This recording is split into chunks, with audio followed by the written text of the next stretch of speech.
Shalom jemaat Tuhan, kita berjumpa lagi dalam renungan harian.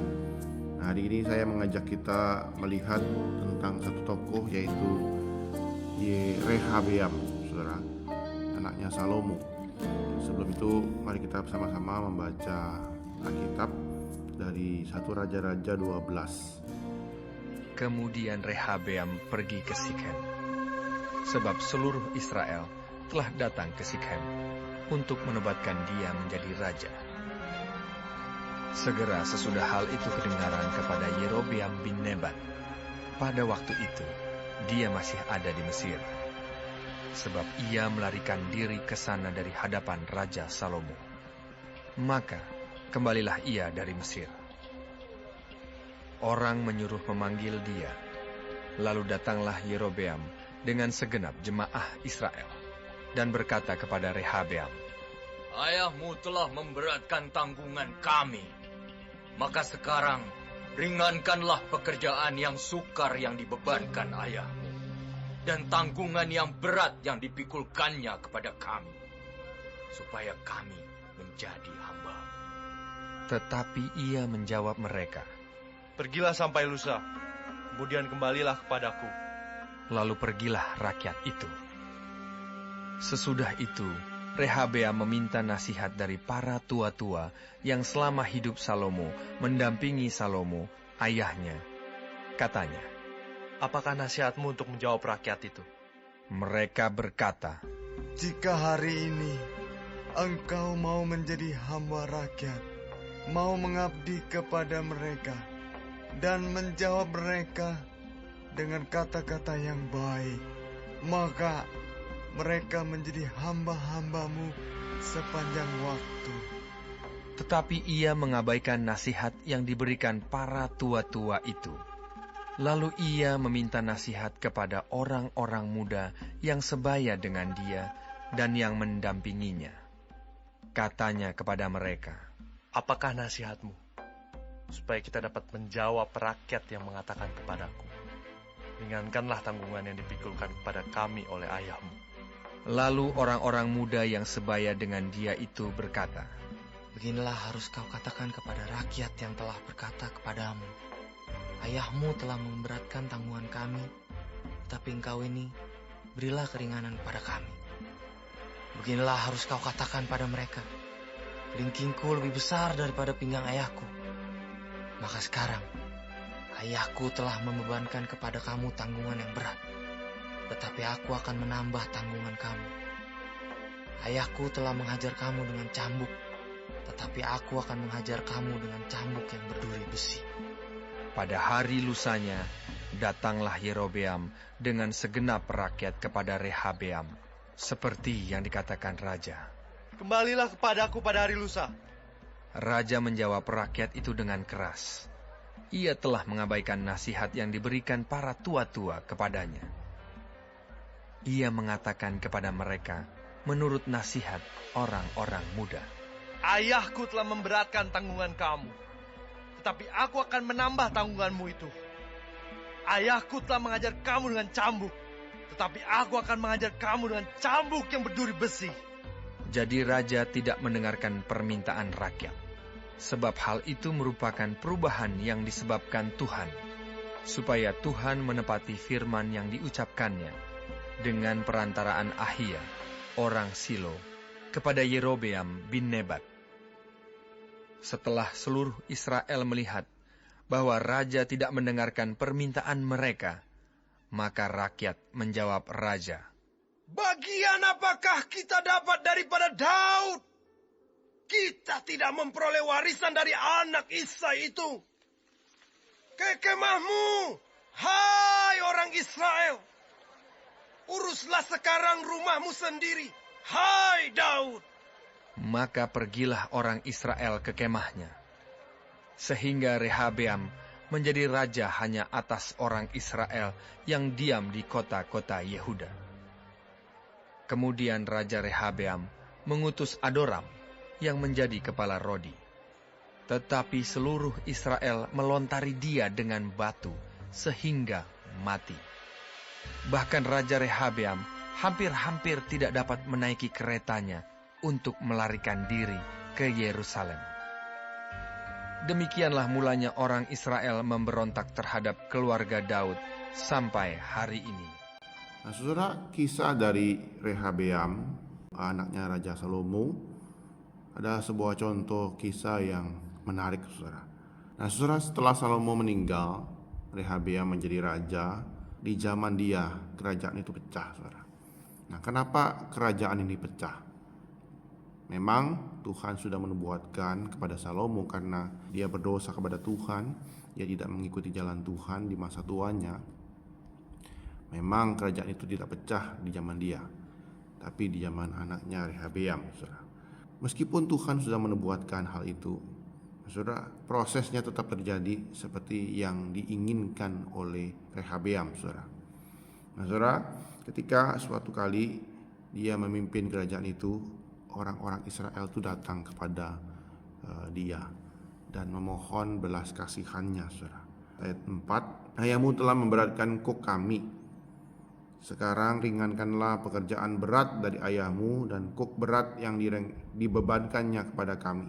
Maka kami akan mengabdi kepadamu. Nah, setelah itu dia minta 3 hari untuk mempertimbangkan permintaan itu.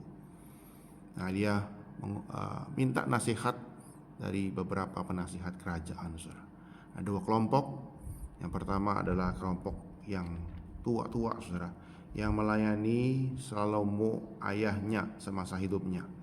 Kelompok ini berkata, jika hari ini engkau mau menjadi hamba rakyat, mau mengabdi kepada mereka dan menjawab mereka dengan kata-kata yang baik, maka mereka akan menjadi hamba-hambamu seumur hidupmu. Nah, saudara, ini nasihat yang baik dari para tua-tua yang telah melayani, membantu kerajaan Israel pada waktu itu.